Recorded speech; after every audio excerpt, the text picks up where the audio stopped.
Guys, this is Aadhya. Welcome back to the channel. आज हम 9th class की exercise 7.2 का क्वेश्चन नंबर 2 स्टार्ट करने जा रहे हैं, जिसकी फिगर मैंने ऑलरेडी बोर्ड पर ड्रॉ कर दी है और क्या दिया है, क्या प्रूव करना है, वो भी मैंने बोर्ड पर मेंशन कर दिया है। अब हम फिर से एक बार क्वेश्चन को पढ़ लेते हैं कि क्वेश्चन में क्या बोला गया है। इन ट्राइंगल एबीसी, ये एक ट्राइंगल है ABC. AD is the perpendicular bisector of BC। AD ये जो लाइन आपको दिखाई दे रही है, ये BC पर परपेंडिकुलर है। परपेंडिकुलर का मतलब होता है कि ये यहाँ पर 90 डिग्री का एंगल मेक करेगी, और बाइसेक्टर का मतलब होता है कि ये BC को दो बराबर पार्ट्स में डिवाइड भी करेगी। तो AD यहाँ पर दो काम कर रही है। AD लाइन एक तो यहाँ पर 90 डिग्री का एंगल बना रही है, जो कि मैंने यहाँ मार्क कर दिया है, दोनों तरफ 90 रहेगा, और बाइसेक्ट कर रही है। इसका मतलब ये वाला BD पार्ट CD पार्ट के इक्वल होगा। बाइसेक्ट का मतलब होता है दो इक्वल पार्ट्स में डिवाइड होना। शो दैट, हमें क्या प्रूफ करना है कि ABC, triangle ABC is an isosceles triangle. ABC एक आइसोसेलेस ट्राइंगल है इन विच AB इक्वल टू AC, जिसमें AB और AC आपस में इक्वल होनी चाहिए। तो यानी कि हमें AB और AC को इक्वल दिखाना है। ठीक है, मैंने गिवन में जो जो पॉइंट्स दिए गए थे वो लिख दिए हैं, क्या प्रूफ करना है वो भी लिख दिया है। अब नेक्स्ट स्टेप हमारा आता है प्रूफ का। तो हम प्रूफ करते हैं कि कैसे हमें करना है।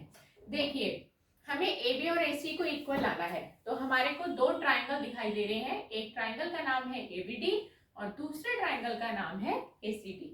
अगर हम इन दोनों ट्राइंगल्स को कॉन्ग्रुएंट कर दें तो उसके CBCD में हमें AB और AC इक्वल मिल जाएंगे।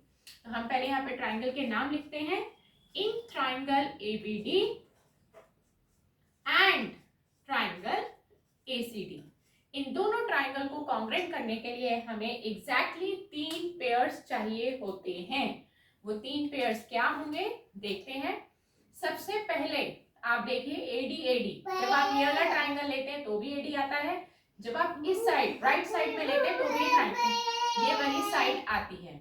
तो AD और AD ये दोनों ट्राइंगल में साइड कॉमन है, दोनों में आ रही है, इसलिए यहाँ लिखा जाएगा कॉमन। ये हो गया हमारा पहला पार्ट। दूसरा पार्ट, हम इस एंगल्स को मार्क कर देते हैं जो 90 डिग्री के एंगल बन रहे हैं, 1 और 2। एंगल 1 और एंगल 2, ये दोनों ही एंगल 90 डिग्री के हैं, ईच 90 डिग्री। दो पेयर्स हो गए हैं।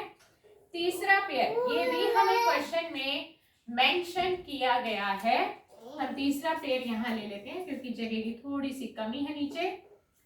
BD इक्वल टू CD, मैं बिल्कुल ऑर्डर वाइज ले रही हूं पार्ट्स को, और जो ट्राइंगल पहले है उसके पार्ट्स पहले आ रहे हैं, और ऑर्डर भी बिल्कुल ठीक है। BD equal to CD question में दिया हुआ था कि ये बाइसेक्ट हो रही है साइड, तो इसको लिखेंगे गिवन।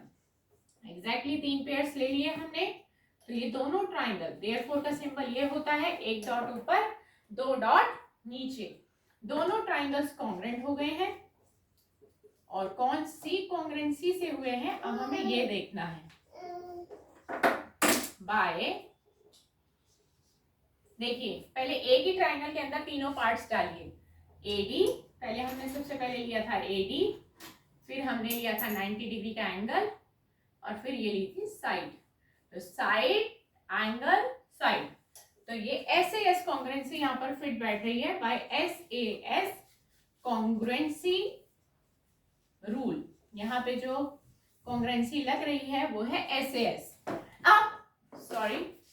अब हमारे पास जब दो ट्राइंगल कॉन्ग्रुएंट हो गए हैं तो उसके CPCD में हम इसका एक पार्ट लेंगे। हम इस, सॉरी फॉर द इनकन्वीनियंस, मेरा एक बेबी है छोटा सा, वो आ गया था तो उसकी वजह से थोड़ा सा आपको दिक्कत हुई, उसके लिए बहुत बहुत सॉरी। अब हम इस कंटिन्यू करते हैं। दोनों ट्राइंगल्स कॉन्ग्रुएंट हो गए हैं। कॉन्ग्रुएंट हो जाने के बाद हम इसके CPCD में वही दो पार्ट्स लेंगे जो कि क्वेश्चन की डिमांड थी कि AB और AC को इक्वल करिए। AB इस ट्राइंगल का पार्ट है और AC इस ट्राइंगल का पार्ट है। और इसको हम लिख देंगे बाय CBCT। जैसा कि मैंने आपको बताया था कि जब दो ट्राइंगल कॉन्ग्रुएंट हो जाते हैं तो उनके बाकी के सभी पार्ट्स, कॉरेस्पॉन्डिंग पार्ट CPCT से इक्वल हो जाते हैं।